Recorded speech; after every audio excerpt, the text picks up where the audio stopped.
Hi, welcome to Dig into China. I'm Dong Sean. On May 14, President Joe Biden unveiled a steep tariffs increase on an array of Chinese imports, including electric vehicles, batteries, computer chips, and medical products, risking an election year standoff with Beijing in a bid to woo voters who gives his economic policies low marks. China immediately vowed retaliation. Its Commerce Ministry said Beijing was opposed to the U.S. tariff hikes and would take measures to defend its interests. Biden will keep tariffs put in place by his Republican predecessor Donald Trump while ratcheting up others, including a quadrupling of EV duties to over 100% and doubling the duties on semiconductor tariffs to 50%, the White House said in a statement. This issue has stirred significant interest from both the United States and China. Over the past few days, media outlets in both countries have been actively discussing it. I've compiled the reports from both American and Chinese media to offer you a comprehensive perspective on how this matter is viewed by public opinion in both nations. It's quite intriguing. Solely relying on American perspectives may not provide a complete understanding of the true impact of this issue, and depending solely on Chinese state media might not convey its specific implications either.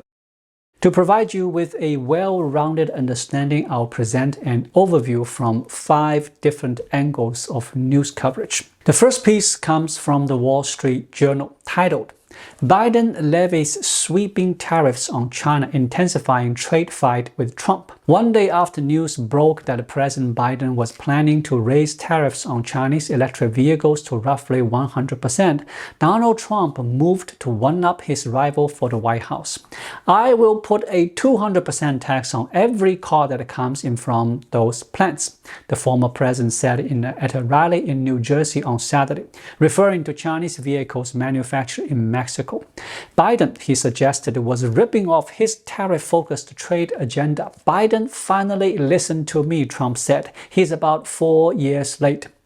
The retort put on display a dynamic now at the heart of the U.S. trade policy. The leaders of both political parties are racing each other to impose tough barriers on trade with China.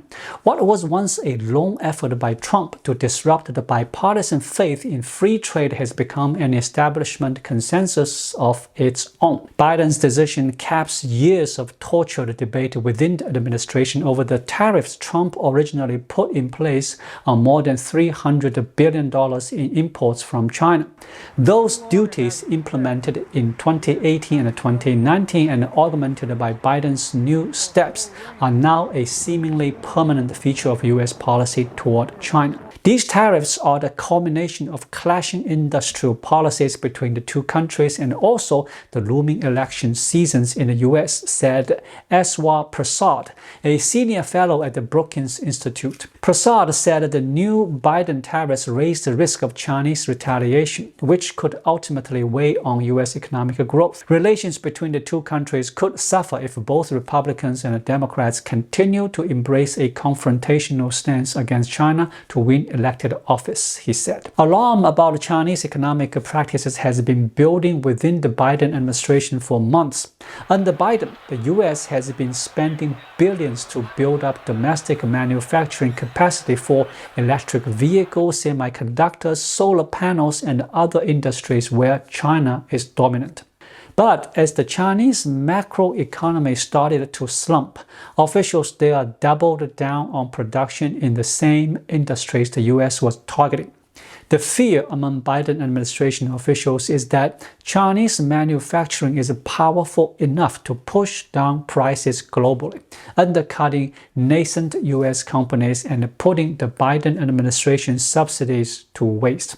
The second news report involves remarks made by Hua Chunying, the spokesperson for China's Ministry of Foreign Affairs. In response to the Biden administration's latest trade actions, Hua Chunying, often dubbed as the first wolf warrior of China's diplomatic corps, took to X platform with a rather unconventional approach. Instead of resorting to the usual tactics of smearing or defaming, she opted for a more light-hearted tone, using satire to address the situation. In her statement, she pointed out what she sees as a double standard. While the U.S. views its subsidies as strategic, it criticizes other countries for similar actions.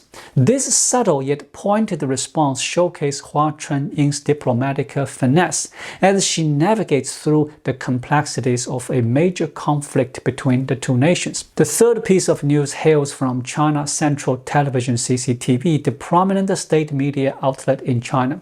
Their report covers the U.S. government's recent announcement of imposing tariffs on Chinese electric cars and other goods. CCTV's commentary condemns this action as an abuse of trade protectionism, warning of its detrimental effects on various fronts. They argue that such tariffs could severely hinder the transformation and advancement of the U.S. automotive industry, adversely impact consumers, and disrupt global efforts towards a green economic transition and climate change mitigation. In essence, CCTV portrays the move as self-destructive for the United States, suggesting it's akin to shooting oneself in the foot, as it could impede industry progress, harm consumer interests, and thwart global environmental initiatives. According to the news coverage from China Central Television, it seems that the Chinese Communist Party isn't deeply impacted by the trade war. They don't appear to view it as a pressing concern for China and have shown minimal reaction. Instead, they express more concern for the United States, suggesting that the U.S. is bringing trouble upon itself. They warn of potential harm to American industries, green initiatives, and efforts to combat climate changes. In contrast, the United States seems to take the trade war seriously.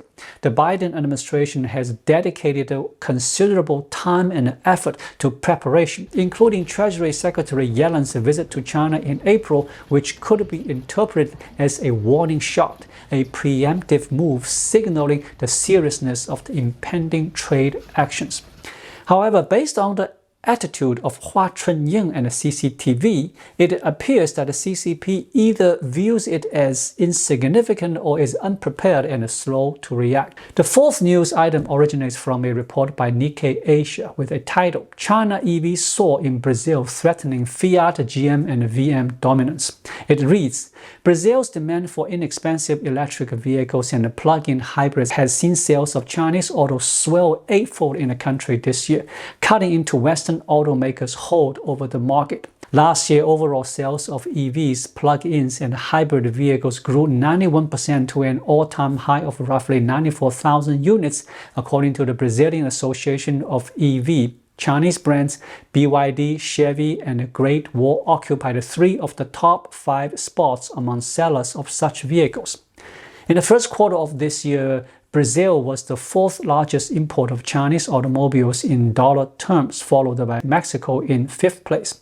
Fictions within Western markets have played a role in China shifting focus to Latin America. So this report gives us the impression that the United States is not the primary market targeted by China's electric vehicle industry. The fifth news report, sourced from China's Global Times, features an editorial titled U.S. Tariffs on Chinese Electric Cars Have Minimal Impact. Political maneuvering is the main motive. The title itself suggests that the Chinese Communist Party isn't reacting strongly to the ongoing trade tensions, contrary to the expectations of the Biden administration. Despite expressed concerns from figures like Treasury Secretary Yellen and U.S. Trade Representatives Catherine Tai, the CCP's response, according to the Global Times editorial, falls short of anticipated reactions.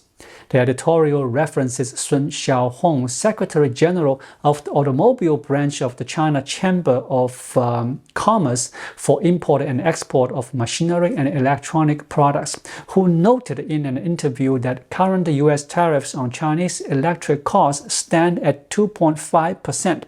Additionally, since July 2018, a 25% tariff has been imposed on various Chinese goods, including electric cars. This accumulates to a significant 27.5% tariffs on Chinese EVs entering the U.S. market, which, as per Sun Xiaohong's perspective, renders further tariffs hikes relatively inconsequential. The Global Times continues its coverage, stating that there is minimal concerns within China's automotive sector regarding this development. Multiple industry insiders have informed the Global Times reporters that the U.S. tariffs are unlikely to significantly affect Chinese electric car brands. They highlighted that while Chinese brands have harbored ambitions to export passenger cars to the US and even explored avenues like participating in North American auto shows, such plans have repeatedly been put on hold, largely due to the US-China trade tensions. Consequently, direct exports of Chinese passenger cars to the US remain scarce.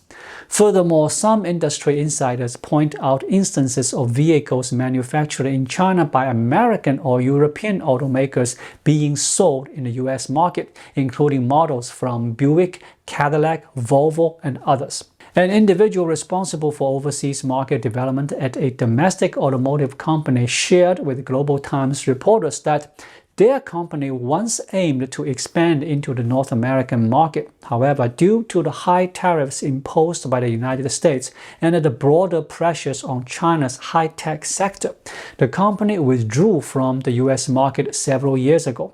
They emphasized that the decision to raise tariffs to 100% is largely symbolic, driven more by political maneuvering than substantive economic impact. Domestic car manufacturers are largely indifferent to these developments. Regarding the sales of Chinese electric cars in the United States, Fu Bingfeng, Executive Vice Chairman of the China Association of Automobile Manufacturers, informed the media that the number is virtually zero. There have been no reports of any Chinese company successfully selling its products in the United States. Customs data indicates that in the first quarter of this year, China exported fewer than 2,000 electric cars to the United States. With the US market representing less than 0.5% of the global market share of Chinese electric cars, such a minimal export volume is unlikely to be greatly impacted by any tariffs hikes imposed by the United States. The Global Times seeks to offer a viewpoint to Chinese public opinion, indicating that the recent tariff adjustments by the United States carry more symbolic weight than practical consequences. They advise against panic and recommend not treating it as a significant event. Based on the range of news we've reviewed, it's evident that there are notable differences in how the United States and China perceive the Biden administration's extension of Trump-era trade policies and the introduction of new tariffs. From the U.S. standpoint, the White House is prioritizing competition with China and implementing precautionary measures to protect American industries in key sectors. However, Chinese public discourse seems to center more on electric cars and their export implications. These divergent reactions in media coverage underscore significant disparities in how both countries interpret the situation. This phenomenon is quite amusing, as noted by Zhang Yongnian, a prominent commentator in China. In the ongoing geopolitical contest between China and the United States, Americans are often viewed as pragmatic, while the Chinese approach tends to be more emotionally charged. It seems that the Chinese authorities have yet to fully grasp the nuances of the recent changes in U.S. tariff policies. However, it's reasonable to expect that with time, the Chinese side may adopt a more rational approach in response. The contrast between the United States' emphasis on the trade war and China's focus on electric cars underscores a deeper underlying issue. In 2018, when Trump implemented a comprehensive set of tariffs penalties against China, both countries viewed it as the start of a trade war. Looking back, it's clear that the content of Trump's trade war has been maintained by the Biden administration, with Biden further expanding its scale. Looking back over the past 5 to 6 years of what's been dubbed as a trade war, an intriguing pattern emerges. It seems less like a conventional trade conflict and more like a punitive tariffs imposed by the United States on Chinese products, with China offering minimal retaliation. This dynamic resembles unilateral sanctions rather than a mutual trade dispute. Despite China's symbolic gesture of retaliation, their impact on the United States has been minimal. Therefore, the so-called Trump trade war appears more like the United States issuing penalties to China, which China has largely accepted without significant resistance. In essence, it's more accurate to characterize it as the United States imposing restrictive trade policies on China rather than engaging in a bilateral trade war. The recent comprehensive tariffs imposed by the Biden administration on electric cars primarily aim to curb American automakers' joint venture products in China from being resold in the United States. If left unchecked, not only would vehicles manufactured by the companies like Buick and Ford in China, as highlighted by the Global Times, find their way back to the American market, but Tesla would also significantly increase its presence there.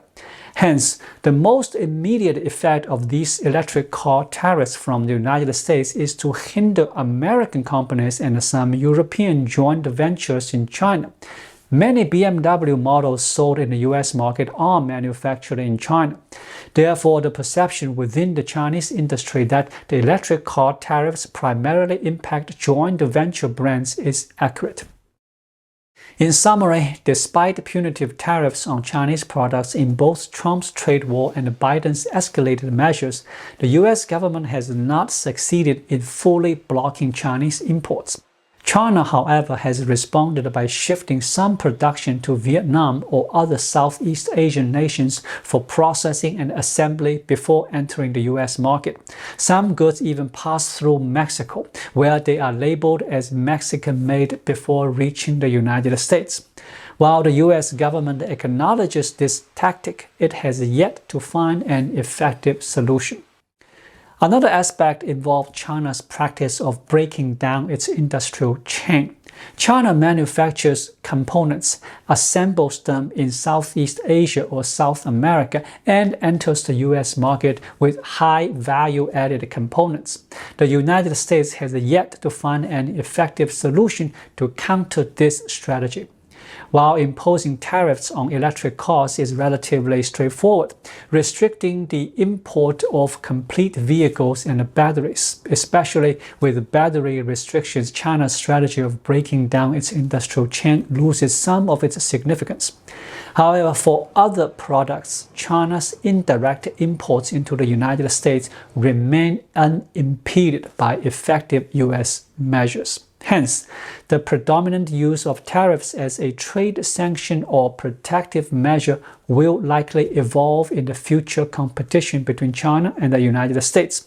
It's inevitable that additional punitive measures beyond the tariffs will emerge, suggesting that trade tensions between the two nations will continue to worsen and escalate. Thank you for watching. Please like, leave a comment, and subscribe to my channel. Just click the subscribe button right here. I'll see you again shortly. Until then, be well.